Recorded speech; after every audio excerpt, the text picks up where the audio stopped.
महाराष्ट्र नवनिर्माण सेनेमध्ये आज मोठ्या प्रमाणात मीरा भाईंदरमध्ये पक्षप्रवेश झाला आहे। त्यासाठी स्वतः अविनाश जाधव हे मीरा भाईंदरमध्ये आलेत। स्वतः अविनाश जाधव सर आपल्यासोबत, आपण त्याच्यावरून जाणून घेऊया। सर, काय सांगाल, आज मोठ्या प्रमाणात पक्षप्रवेश झाला? आनंदाची गोष्ट आहे की विविध भाषिक लोक ही महाराष्ट्र नवनिर्माण सेनेमध्ये प्रवेश करतात आणि आमचा महाराष्ट्र नवनिर्माण सेना हा पक्ष हा लोकांचे जे प्रश्न आहेत त्याच्यावर काम करणारा प्रश्न आहे, त्यामुळे लोक मनसेत येतात। आमच्या संदीप राणे यांच्या नेतृत्वात महाराष्ट्र नवनिर्माण सेना मीरा भाईंदरमध्ये उत्तम काम करते आणि नजीकच्या काळात येणाऱ्या निवडणुकीत तुम्हाला त्याचं रूपांतर हे मनसेच्या नगरसेवकांमध्ये झालेलं तुम्ही पाहाल। सर, दिवसेंदिवस लोकसंख्या ही मीरा भाईंदरची वाढत आहे, त्याबरोबर तुमचा रोड मॅप काय असेल त्यासाठी?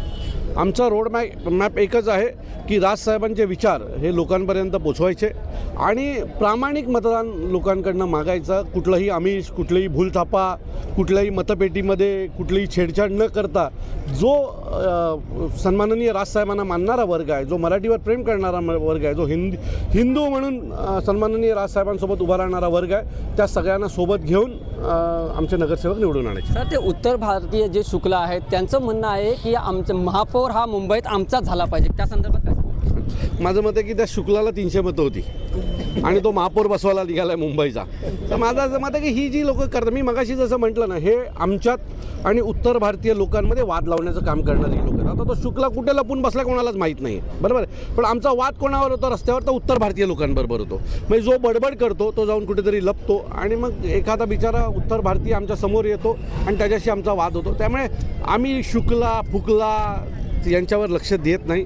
आत्ता आमचं एकच काम आहे, 5 तारखेचा मोर्चा हा यशस्वी करणं, भारताच्या इतिहासातला सगळ्यात मोठा मोर्चा काढणं आणि मराठी माणसाला न्याय मिळवून देणं। सर, सदावर्ते जे आहेत हे वारंवार राज ठाकरे यांच्यावरती टीका करत असतात, यामध्ये काय राजकारण असं तुम्हाला वाटतं का? बघा, सदावर्ते हा भारतीय जनता पक्षाचा पिल्लू आहे, यात कुठेच दोमत नाही। कारण त्याच्या ज्या भूमिका आहेत तुम्ही जर पाहाल तर भारतीय जनता पक्षाने एखाद्या आरोपीला जरी मदत केली तर लगेच तो त्याला साहेब म्हणतो।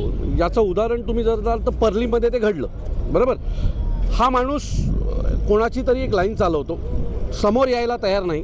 हा माणूस कुठल्या तरी कॅमेऱ्यात जाऊन उभा राहतो, कुठल्या तरी कोपऱ्यात जाऊन कॅमेरावर बाईट देतो आणि समोर येतो। आता काल एवढीच हिंमत होती तर मी समोर असताना का पळून गेला?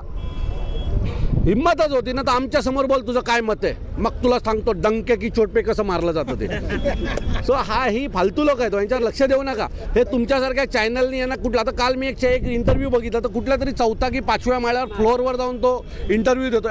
कशाला दे ना, आम्ही समोर बसलोय। तुला मुंबईबद्दल बोलायचं आहे, मराठी माणसाबद्दल बोलायचं आहे आणि राजसाहेबांबद्दल बोलायचं आहे, हिंमत असेल तर माझ्यासमोर बोल, तुला तशाच तसं उत्तर दिलं जाईल। तुझ्या डोळ्यातला चष्मा हा पायात नाही लावला ना तर अविनाश जाधव नाव नाही माझं।